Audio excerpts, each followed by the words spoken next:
Hello दोस्तों, आज हम बात करने वाले हैं famous book the intelligent investor, जिसके ऑथर हैं बेंजामिन ग्राहम। बेंजामिन ग्राहम ने इस बुक में लिखा है कि कैसे हम अपना पैसा बिना गंवाए एक अच्छी इन्वेस्टमेंट शुरू कर सकते हैं। यह बुक हमें सिर्फ अमीर बनाने के बारे में नहीं बताती है, बल्कि यह बुक बताती है कि कैसे हम अपने पैसे को प्रोटेक्ट कर सकते हैं और उसके बाद उसको धीरे धीरे ग्रो कर सकते हैं। इस बुक का पहला लेसन हमें यह बताता है कि इन्वेस्टमेंट और स्पेकुलेशन में क्या डिफरेंस होता है। इन्वेस्टमेंट में हम कंपनी के बारे में रिसर्च और एनालिसिस करते हैं और कंपनी की बैलेंस शीट को अच्छी तरह से रीड करते हैं। और स्पेकुलेशन वो होता है जब हम बिना रिसर्च और एनालिसिस के मार्केट में सीधे पैसा लगाना शुरू कर देते हैं। स्पेकुलेशन एक जुए की तरह होता है। ग्राहम कहते हैं कि आप स्पेकुलेट कर सकते हो, लेकिन खुद को बेवकूफ़ नहीं बना सकते हो कि यह इन्वेस्टिंग है।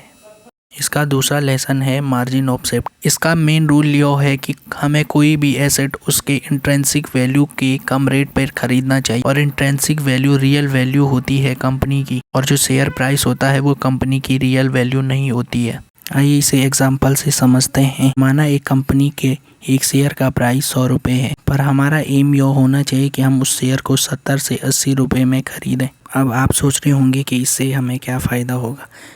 इससे हमें यह फ़ायदा होगा कि अगर कंपनी का शेयर प्राइस नीचे भी चले जाए तो हमें कम नुकसान होगा। और तीसरा लेसन है मिस्टर मार्केट। हर दिन मार्केट आपको डिफरेंट प्राइस पे सेल और बाय करने के लिए ऑफ़र करे।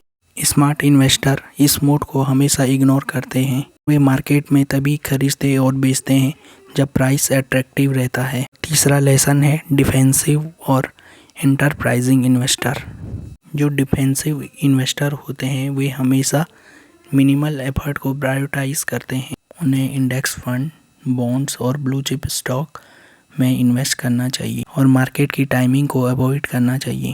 और दूसरा आता है एंटरप्राइजिंग इन्वेस्टर, और वह हमेशा रिसर्च और एनालिसिस को प्रायोरिटी देते हैं, और वह हमेशा अंडर वैल्यूड स्टॉक्स को स्पेशल सिचुएशन में बार्गेनिंग के साथ खरीदते हैं। और उसके बाद आता है इमोशनल डिसिप्लिन। डर और लालच इन्वेस्टर को हमेशा बर्बाद करता है, इसलिए हमें हर मार्केट सिचुएशन में खुद को काम रखने के लिए ट्रेन करना चाहिए। उसके बाद आता है लॉन्ग टर्म माइंडसेट। डोंट जज investment by short term price changes. इसका मतलब है कि शॉर्ट टर्म बेसिस पे हमें मार्केट के इन्वेस्टमेंट को जज नहीं करना चाहिए, क्योंकि शॉर्ट टर्म में मार्केट वोटिंग मशीन की तरह काम करता है, जो एक पॉपुलैरिटी कॉन्टेस्ट की तरह होता है।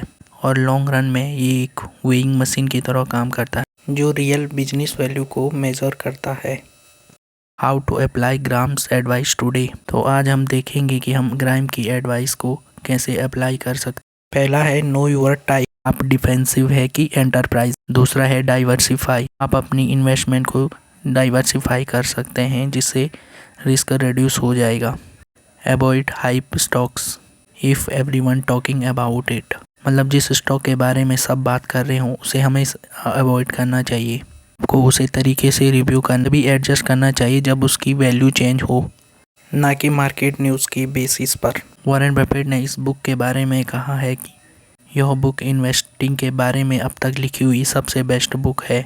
उन्होंने इसके मेन लेसन के बारे में कहा, don't lose money and be rational not emotional. मतलब हमें इमोशनल होकर मार्केट में इन्वेस्टमेंट नहीं करनी चाहिए।